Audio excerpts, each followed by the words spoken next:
Ladies and gentlemen, boys and girls, welcome to UKPW Insider. It is I, once again, the mouthpiece from the Southeast, or quite simply, the mouthpiece, doesn't matter which, as long as you get it right. And today is something a little bit different. Now, you may not know this gentleman.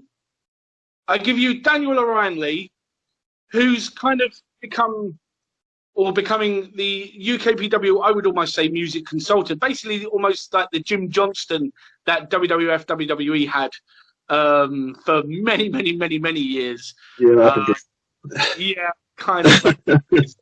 We'll take this opportunity for everyone associated with UKPW, the fans, the talent, to get to know you better, to know what you're about. So many of the guys know we've known each other for many years. Now, I'm going to start off as I do with every interview. Your very first wrestling memory. Taker's debut. Taker's debut. Taker's debut. Taker's I debut. remember it well. My neighbour used to record the shows for me. This is back when I was like 3 or 4 years old. And we didn't have Sky or anything. My neighbour would tape the shows. Not because I asked him. I think he just, kid next door, he loved wrestling, get him into it. And everyone was bright and colourful and over the top, and the promos were all screamed and shouted like they were on roids, which... But he didn't. It was black. It was just, and he stood out because he was so different to everyone else. I remember that walk and thinking, yeah, that's my guy. That's cool, you know. That's my first memory. I remember what I really noticed about Taker that really stuck with me, I think, was I can't remember who he had, but he was choking someone out in the corner, and the camera zoomed in, and that's, I think, the first time we ever saw him roll his eyes in the back of his head. He just had this expressionless face with the eyes rolled back while he was just choking out this guy, and I just remember thinking, holy crap, like... okay, you've got my attention, because that's the thing with gimmicks with back in those WWF days, where you never quite knew who was gonna stick around, who was gonna have that gimmick for so long, and because the gimmicks are so outlandish, they couldn't. There has no longevity to them, so it's incredible that he lasted as long as he did with a gimmick that probably shouldn't have worked and probably wouldn't have on anyone else. So yeah, man, that's what stuck out to me about him, and Jake as well was another one. So I mentioned, with all the promos that were shouted and over the top and screaming, and he wasn't. He was the complete antithesis of that. Quiet. So you leaned in to listen to him. I love that intensity. That kind of. I love all the dark stuff. I'm always been drawn to that kind of thing. So those kind of mind games and stuff like that was just entertaining to me. Yeah, Jake's promos. I used to love it when, as you said, where everyone else was like shouting, and all full of adrenaline and that, whereas Jake was more sort of calm and intense. And I used to love the way the camera used to sort of close in on his face and the intensity in those eyes. And it was kind of like you were hooked, absolutely hooked on him. Absolutely, that's the thing I miss about promos these days is, it's all mostly all an interviewer and, who talks too much and not letting them run with it. But going back to Taker, I remember we were together when Mania 30 was, when the streak ended, and I actually remember the first time, like literally, I think I've ever seen you complete and utterly speechless. Because you were on the edge of the table. It was like, that's just killed my childhood. That dude, the eyes popping out had nothing on me that night, I'm telling you. That was terrible. So, who is your wrestling hero? I mean, I think it was pretty obvious. I kind of just gave the game away, really, didn't I? Yeah, I know you're going to say Taker anyway. But what would you say is probably your favourite Undertaker match? 25 with Shawn Michaels. To me, that still holds up as the greatest match of the time, personally. Oh, I'll agree. I would agree. Oh, 100%, 100%. So obviously, we know that you're a musician. Obviously, it's a bit biased because I know a lot about your projects and what you've been involved in some of those as well.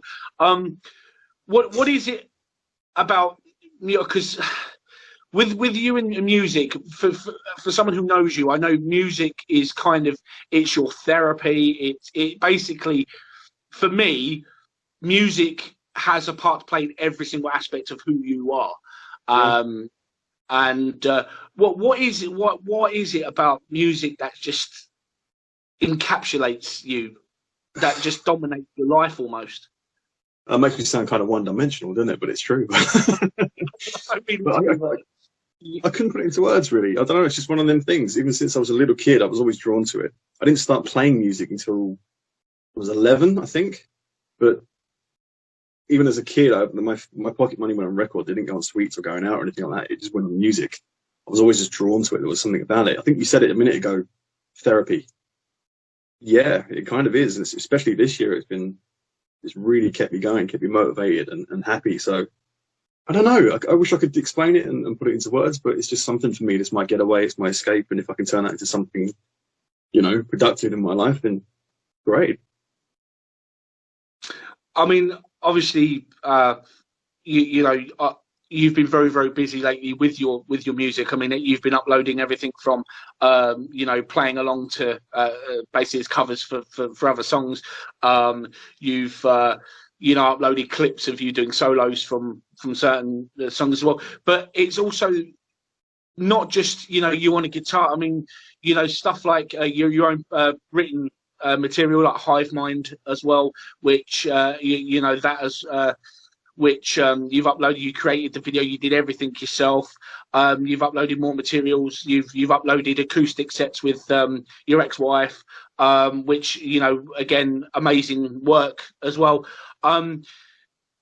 Is it a case of when COVID's over and everything, you looking back to getting back into the live music scene, because you've been in bands before, as I know, and you belong on a stage? I mean, it's obvious.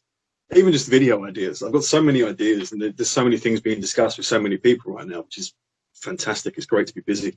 But a lot of it kind of hinges on the country opening up again and certain ideas I need to go out and do with other people. And right now it's just not possible. But that's where Hive Mind and those other little projects came from, was, okay, how can we use the tools we've got right now? What can we do in this environment? That's why Hive Mind was done, just me sat at a computer and thinking, okay, great, what can we do with it? And then Rebellion was a case of calling on my friends and asking favors like yourself, and can you film yourself doing this, and can we do it from like that? But sometimes that's cool, because those ideas don't happen if you have everything open to you that you generally take for granted. To be fair, I don't think I would actually have started doing YouTube videos if we weren't in lockdown. I think it was a sort of victim of circumstance, because I had this time on my hands. Lockdown didn't start very well for me. My contract got cancelled right at the beginning when the pandemic first hit. So it was a case of, right, I'm going into a lockdown, I'm unemployed.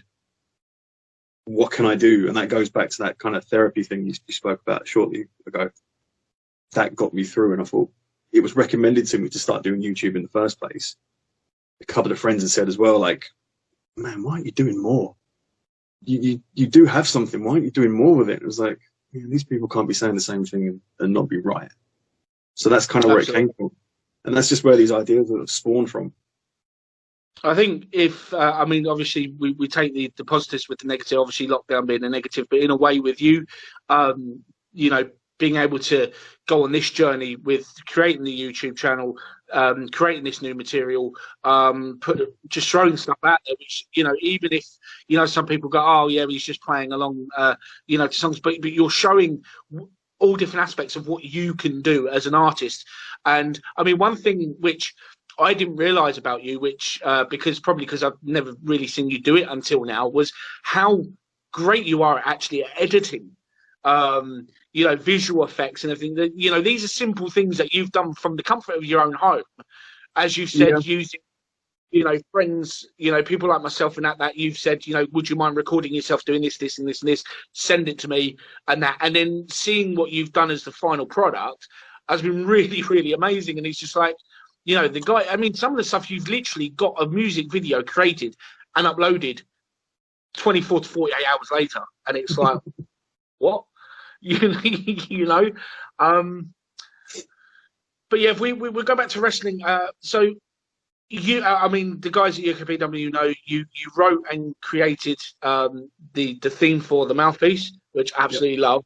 And bearing in mind, unlike I don't know what the process was, what you did with Ross Briffitt's theme that you wrote. For me, it was kind of like you said, "Oh, I've written your thing for the mouthpiece." Okay. You played it to me, and I was like, you just encapsulated everything. I didn't even need to give you any input. You got it, and I was kind of like, oh, how has he nailed this? And like, it's, I mean, all right, you probably have a bit of an advantage because you know me personally, but is that what it is when it's kind of like because I know you're working on Fentos's new thing. I spoke to him briefly last night. He said he needs to get back with that, working on that with you. Is that sometimes you just picture in your mind what it is and you just think, right, okay, this is the sort of this sound I think, works out. Yeah, every process is different. Like you said, with you, I knew you. I'd know what the mouthpiece character was. Obviously, having seen you work and obviously speaking to you about it. I was trying to find something to do musically, and I just thought, sorry, I'll sit down and come up with something, see if he likes it. And I was trying to work out how, okay, so his character's quite full of himself, quite arrogant, quite cocksure. Cameron Grimes popped in my head for some reason, that over-the-top cartoonish swagger that he has coming down to the ring, and I thought, I quite like the groove of that music, might suit something like you. The first draft of it was basically copyright infringement. It was so alike to his music. I was like, I can't bloody use this. What the bloody hell was this? But I had the blueprint. So I stepped back and thought, right, okay. I know you, much like myself, a metal guy at heart, right? So I figured, right, let's give it some metal treatment. Let's detune the guitars a little, give it a Metallica-esque kind of crunchy riff, but keep that groove. And then it kind of just sort of found the foundation from there and sent it to you, and you loved it, which is the most important thing. And wanted to use it, which was great. And so, yeah, that was how yours came back quite quickly. Rossi's actually came together, I would say, from him asking me to do the music to me sending him the finished version was about 2.5 hours. Wow. It just came together. How long you and Ross have been talking about it. So the fact that this is for someone that 2.5 hours to having a finished product, that's incredible. That was kind of because the first thing I always ask if someone wants me to write a piece of music for them, whether it's a wrestler, any kind of performer or entertainer or any kind of music outlet, it's, what do you want? What are you after? Because it's about you. It's about your brand, essentially. And he spoke about it. He wanted something kind of had that old school kind of sound. He gave me a Hoosiers song as like a reference track, which is always helpful because I can go, right, I know the kind of style and sound he wants. So I needed an indie sound. I needed something from sort of the 90s era. Great, let's go back. Who had an indie sounding track in the 90s era? Owen Hart. I think the music was called High Energy, I think. Jason Maguire's song, and I think Jimmy Hart had a hand in creating it as well. You can still hear it in That's How I Roll, that opening riff particular. You can hear exactly where that's come from. It's Owen Hart's music. But tweaking it and changing it so it had more of a modern kind of indie sound to it, and it just became yeah, like I said, a couple of hours it was done. It was just came together really quickly. I thought I'll put some lead guitar on it, give it a bit of colour. I just played a nice simple solo. It's not a technically difficult song, but it felt good. And obviously when it went to Ross and he loved it, again, that's the goal, and I'm so happy he loved it and also trusted me to do it in the first place. That's a really cool thing to do. There's, I mean, obviously I've heard snippets of the work in progress of Fentos's music. I personally cannot actually wait to hear the final project when you guys have finished it, because for what I've had, I mean, I know everyone's, no one else has really heard it, but it does, from what I've heard so far, it does encapsulate Fentos. It literally, it is perfect. It works so well. I can't wait for the final part of that. But what really made me happy was when speaking to UKPW management, and they were impressed with the theme you did for myself, the theme you did for Ross, and working, and then from one of those to then say to you, okay, come and work on my on me having one, to having the discussions where they're kind of like they're seeing already what you are about, what you can do.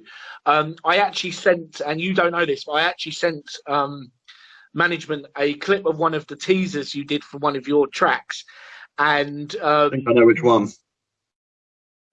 It was the one with, I think it was the one with the number 4. Yep. Yeah, that. Yep. And I turned around and I remember posting it in a private conversation and saying, just so you know, this is also something else. You could do like a teaser, like we could use for promos and things like that, just like a little sneak peek. And straight away they loved it. They were like, yeah, you know. And I even turned around and said, could you imagine if we've got a show coming up where, I don't know, maybe we're having a steel cage again, which would be the first time in ages, and we could kind of go to you and say, right, we need a minute and a half or a 2 minute musical piece that reminds us a little bit of what WWE used to use, the Sala for Hell in a Cell, something really dark, treacherous, really, really, you know, intimidating. And I said, I guarantee you, within a couple of hours, we'll have something like that. And that's the thing now. It's showing what you can do, and also how good you are with the graphics. Something like so simple and whatnot, you know. And I absolutely love that sort of stuff. So you've got however long left of lockdown. So basically, is it a case for if there's anyone on the UKPW roster who wants a new thing, because obviously copyright issues with music is something which the company want to avoid going. Yeah, is it because you're now in the internal group, which is for everyone, for us all privately? Is it a case of just anyone, you know, want to reach out, just give you ideas of what they're after, and you're willing to just work on it, just keep busy as well? Yeah, absolutely. If they can say the YouTube channel's there, if they want to go and hear any of these pieces, if they haven't, or if they want to hear any other kind of music, because it's not just guitar stuff, as Fantas's music's going to reveal itself soon. It's very synth heavy, very kind of Kraftwerk inspired. So there's a bit of everything there. But yeah, if you hear something you like and think I'm capable and want to trust me on it, then absolutely, just give me a shout, man, and we'll work on it. And it doesn't have to be in person. We've been in lockdown for pretty much all year. Everything I've done has been done remotely. So it's easy to do. As for video editing and stuff, like that's something I'm so new to. I'm a complete novice in that right now. So I wouldn't say come to me for things like that just yet, but give me a little bit of time and maybe. But yeah, as for the themes and the music, man, just give me a shout and we'll see what we can do. Fantastic. So, you've obviously we've spoke about your lovely Undertaker. If you were to pick the top 5 of all time, any doesn't have to be WWE. It could be anyone, British scene, WCW, ECW, TNA, whatever. What's your 5? Taker, obviously number 1. We know that. Yeah, I'll give you my Mount Rushmore. Yeah. Okay. That's the thing they ask all the wrestlers, isn't it? What's your Mount Rushmore of wrestling? Taker, Flair, Shawn, probably Kurt. Based on the amount of matches of his that I love. Oh yeah, correct. One of his matches that I love the most, and then he's not normally a name people mention, but for me, yeah, definitely him, because he did everything. He did all the stupid, goofy stuff. He did all the really intense stuff, and he did it all well. Yeah, I'd go with those 4. So that's the thing I love about Kurt Angle. I mean, having met him in person, where he's done his talks and he's told his stories, but also what I love about where he's done little interviews here and there, the way he openly admits, where he's kind of like in his first sort of year or 2, he's kind of like, I'm one of the main event guys, but I still don't know what the hell I'm doing. You know, have a clue. And it's weird because you see how great Kurt was even in his earlier days. You wouldn't have a clue that the guy didn't know. You know, he's still listening to advice from his peers around him, and he's the main event guy who's already world champion. And you literally, you just think, really, how can you not know what you were doing? He's like, I didn't know what I was doing. It's naturally gifted. Some people have it, don't they? Oh, absolutely. I mean, the one thing I do love about Kurt is his humour. I mean, I think you probably saw that video he posted earlier this year when he's sitting at the dinner table with his wife and she's complaining to him about that was it. He cut his spaghetti with scissors, And he's like, so you didn't do that, and everything. And he's looking at the camera, and he's like, hey, I won an Olympic gold medal with a broken freaking neck. And she's like, seriously, you play that Olympic gold card one more time? Like, hey, if I had that, I'd be playing it all the time. Come on. Absolutely fantastic. Are you going to be coming to some of the UKPW shows when we're up and launching again? Be also an opportunity as well, talent to get to know you face to face as well. I know you've seen plenty of footage and everything, which I keep saying even to fans, we know things behind the scenes, and the fact that we're putting the production up. How do you feel about having, being at live shows and hearing your music, your work that you've created, playing for everyone to hear? Because I'm having this thing where, as much as I want to come out to my music and people boo the hell out of me, which is what I want, I'm hoping to see a few little heads in the crowd, sort of like, this is a groove, this is a great tune. They can still boo me. I want them to boo me. But it'll be interesting to hear in that context. I've never heard it in that context before, but I've written music for other things before that has been used, and it's still kind of, I don't know, it's still kind of surreal when you hear it, especially if the feedback's good. And if it's negative as well, there's nothing wrong with that. You just kind of listen to think, okay, that'll work. But hearing it in that context, yeah, that'd be kind of cool. Yeah, I will admit that'd be kind of cool. I have a little mark out moment in the corner by myself going, yeah, that's mine. But yeah, it's about the product of the day. If it works for it, then I'm happy, man. Yeah, brilliant. Oh, I'm happy, because at the end of the day, like I said, I've always, biasness aside, I've always advocated for your work. I've always said you're one of the most talented people I know. I hope that the talent take advantage of this, having this opportunity. It's also be great to hear everyone having their own individual piece, their own something that's original, unique to them. No one else can, take it and say, oh yeah, this is a song, that's been used many times before by whoever and that. But no, I absolutely hope that they do, because it's a great opportunity, and I know for a fact that you will always work closely with them to make sure that they're 100% happy with what. Yeah, with what you've done for them before they, it gets put out there. So do you want to give yourself your channel a plug? Sure, yeah, you can find me on YouTube as Daniel Orion Lee. I'm sure if Stefan's kind enough, he'll leave a little link in the description for you. Check out my music on there. Like I say, Stefan said a lot. It's just me playing along. A lot of those videos, honestly, are just for myself, really, just because I enjoy doing it. But it's also a catalogue of what I could do if you wanted me to. So yeah, if you see something you like, give me a shout. And, I don't take that responsibility lightly. If you want something that's to you and you're putting your name and your brand to ultimately as a performer, there's a lot of trust. And, I respect that trust. And look, if you want to talk to me, then please come do so. I'll work my hardest for you. I can assure you. No, that's brilliant. That's brilliant. And I'm sure we really appreciate it. So Daniel Orion Lee. Guys, talent is here to for you guys. If you want to get your a theme done, if you want to work with Dan, it's never a long drawn out process. He'll take on board everything that you want. Make sure you're happy before it goes out there. Fans, I'm sure, who are watching, you'll be becoming very familiar with this guy's sound when our shows start up again. Again, check out Daniel Orion Lee on YouTube.